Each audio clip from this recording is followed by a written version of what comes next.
kind of, yeah. So that coronavirus, corona, right? It's a real virus. It's a real problem. How many are curious to know a little bit more about that and how to protect yourself? So about a third of the audience. So all the whole world is raging around and panicking, trying to find a cure or remedy and saying we don't have a cure or remedy, we have nothing. And so all the countries and the Dow Jones Industrial and all the nations and mega nations and mini nations, all the scientists and mini scientists, all the scholars and non-scholars, all the politicians, and nobody can figure out a hill of beans what to do. Right?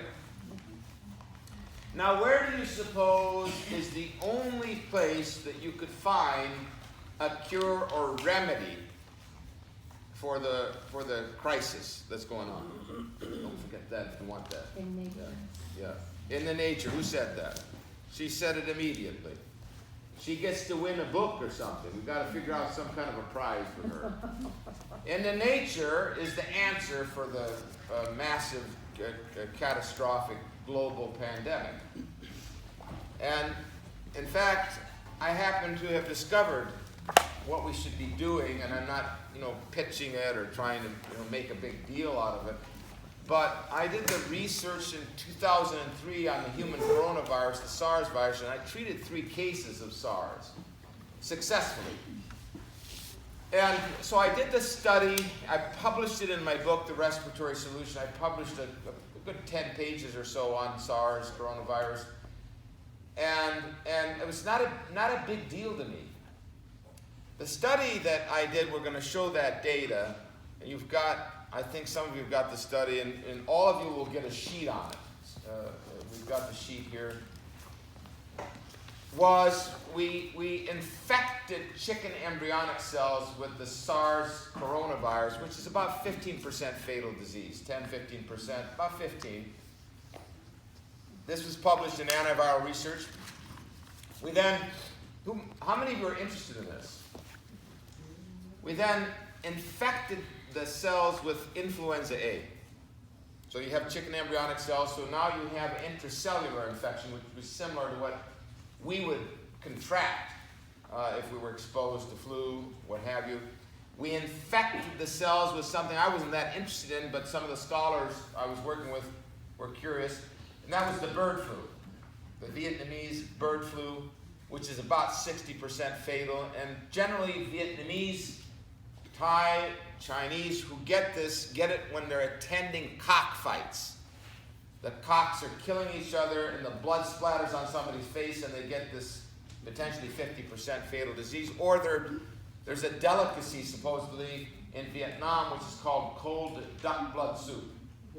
Yeah, you drain the blood and you drink it as a soup.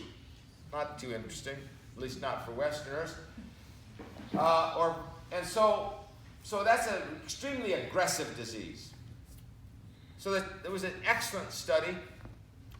What we used was, has any of you heard of oil of wild oregano? About half the audience. How many have never heard of it before? Okay. You've heard of herbal medicines. Mm-hmm. So this is the sort of premium herbal medicine. It's the wild oregano that's in the mountains on the top. We're going to see that. And it's similar to thyme. Thymol is in Lysol, but also the active ingredient of oregano is in the Lysol type drugs, which is carvacrol. So this is an aggressive germicide. It's a sterilizer. And many of you have used it before. So oil of wild oregano, it's claim to fame. It's a natural herb, spice. It's the pure wild oregano versus the kind of corrupted shaker spice that we get. And it kills all germs against which it's tested. It's also an antioxidant. We're going to see that, if we can see it. And it's a tremendous antihistamine. It's an anti-venom. So in one natural medicine, there are a number of properties that can prove valuable. However, we also decided, because of previous work at Georgetown University, to study cumin. In our work, cumin killed germs. And cinnamon was effective. The oleo resin, not the dust so much. The dust has some power, but the actual resin is more powerful. The hot stuff that you chew on when you chew cinnamon gum or you have cinnamon red hots. And we checked sage, wild sage oil, because our work at Georgetown showed it effective.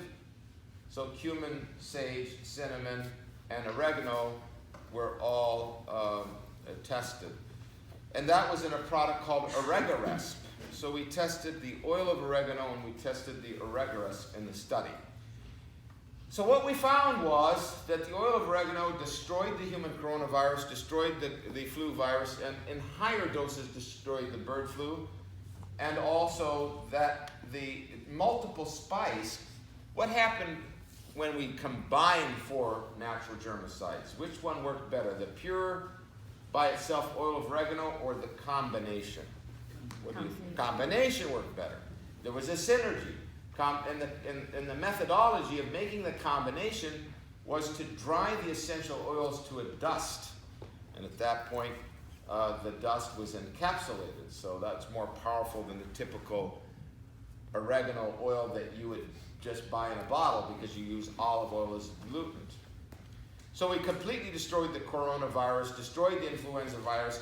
It took us another, I think, 10 times the dose. And it failed with the bird flu.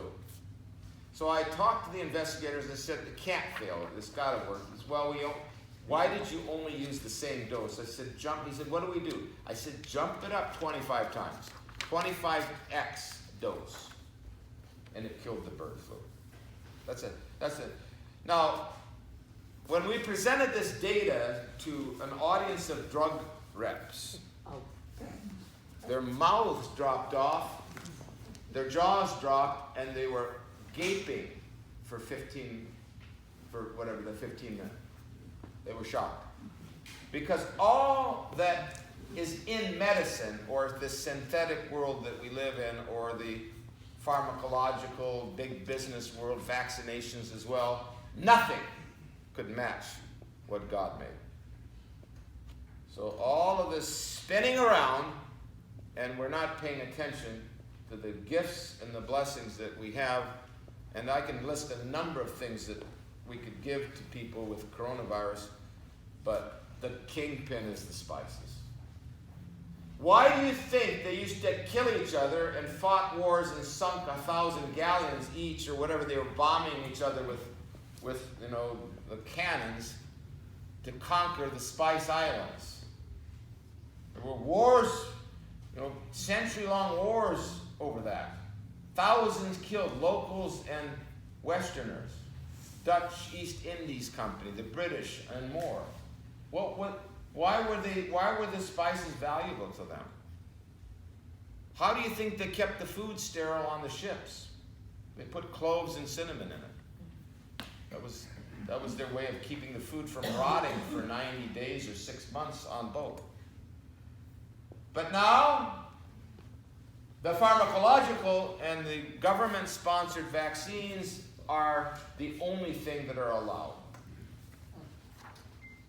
Okay,